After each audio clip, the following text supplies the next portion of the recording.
Hey guys, it's KMCers whatever. I'm Kirsten and welcome back to another video. Another true crime video. This case is kind of widely known in Nebraska as the Stock murders, so let's just jump right into this case, as it is quite long and confusing. So, we have two victims. Wayne Russell Stock was born on July 4th of 1947. He was 58 years old from Murdock, Nebraska. His parents were Willard and Lorene. He did have a sister named Barb. He was described as a respected farmer and hay business owner. He served in the Nebraska National Guard. He graduated from Southeast Community College in building construction. His wife was the other victim, Charmin Linda Drake Stock, was born on July 25th of 1950. She was 55 years old from Murdock, Nebraska. Her parents were Arthur and Gwyneth. She had a lot of siblings. Dennis, Kevin, Terry, Kirby, Kirk, Keith, Gwendolyn, Sharon, Vicky, Elizabeth, also known as Betty, Sandra, Vanna, and she had two foster brothers named John and Bob. She was described as a former school teacher, but she was now running a cake business out of her home. They were well known and well liked. They also did have three children together named Tammy, Steve, and Andrew. Let's talk about the incident that had occurred. Easter Sunday, April 17th of 2006, Wayne and Charmin were shot to death in their bedroom of their two-story home. Now let's talk about the investigation that occurred. Wayne was shot in the head while Charmin was shot in the face. Police believe that they found live shotgun shells as well as already used shotgun shells. They found marijuana pipe and a small flashlight that they believed were from the killers. They believe that this was a revenge killing, that the Stocks knew who this person was. There was no indication of a robbery, and there was blood spatter on the wall that indicated that there was more than one killer. Police interviewed a bunch of family, and a bunch of family told them that they had a 28-year-old nephew named Matthew Livers, who lived in the grandma's home that they had inherited after she passed away, and they had asked him to move out, and he was quite angry by that. So they believed that they had identified the vehicle from witnesses stating what they had saw. They believed it was a Ford Contour, which they ended up finding out belonged to a man named Nick Sampson, who was Matthew's cousin. Matthew had told them that him and Nick were driving a tan car that night. Witnesses said that they had spotted the tan car speeding down the road by the Stocks' home. So the car was taken to the car wash hours after the murder had occurred, and by the time they got to it, they had searched the car and had tested the vacuum bags from the car wash as well, and there was no physical evidence, no DNA, no blood that linked them to the crime. Matthew agreed to take a polygraph test, which he ended up failing. It was later revealed that his polygraph test was actually scored incorrectly, and that is why he had failed it originally. After he was denying that he was responsible for the murders, he ended up gradually confessing that he had done it.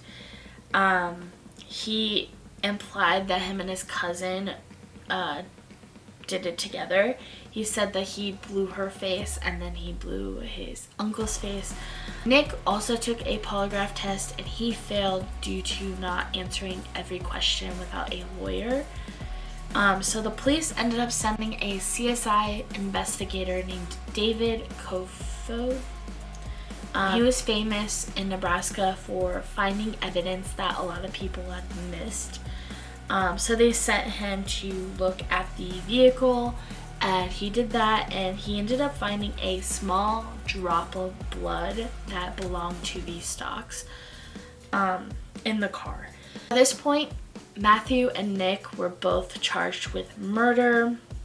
Police ended up testing their firearms and their clothing, and again, nothing was linking them to the crime.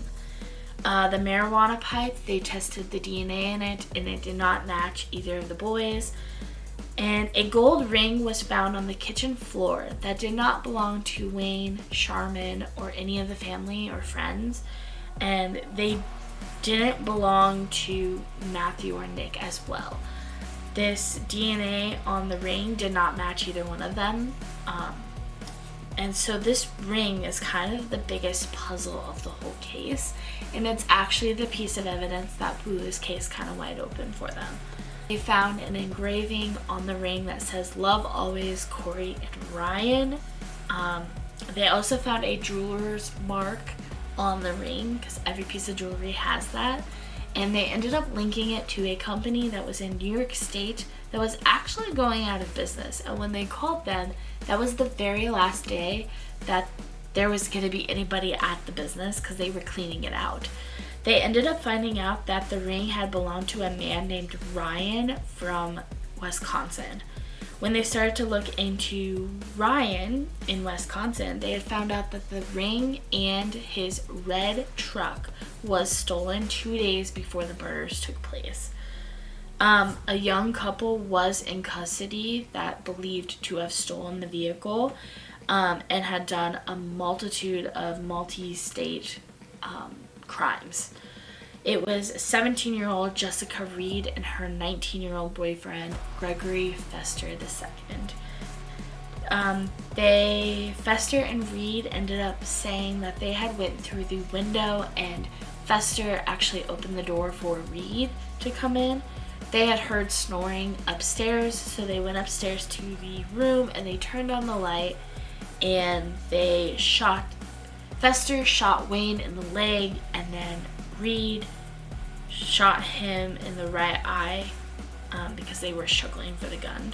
And he ended up falling, and Fester ended up shooting him in the back of the head as well. He shot Charmin in the face.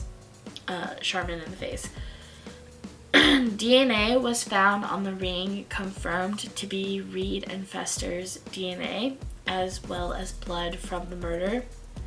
Police still believe that Matthew and Nick had something to do with this whole crime. They still believe this because of that DNA, that drop of blood that was found in the vehicle, as well as the confession. Police ended up telling Fester and Reed that their accomplices were still in Nebraska, and they ended up saying that there was 2 men that helped them find the home and guided them to the home. When they were shown photos to identify their accomplices, Reed ended up choosing a photo of Nick, but Fester ended up not choosing a photo of Matthew or Nick. And quickly after that, Jessica Reed decided to say that the 2 men was not true. They did not have accomplices. It was just the 2 of them that did this crime.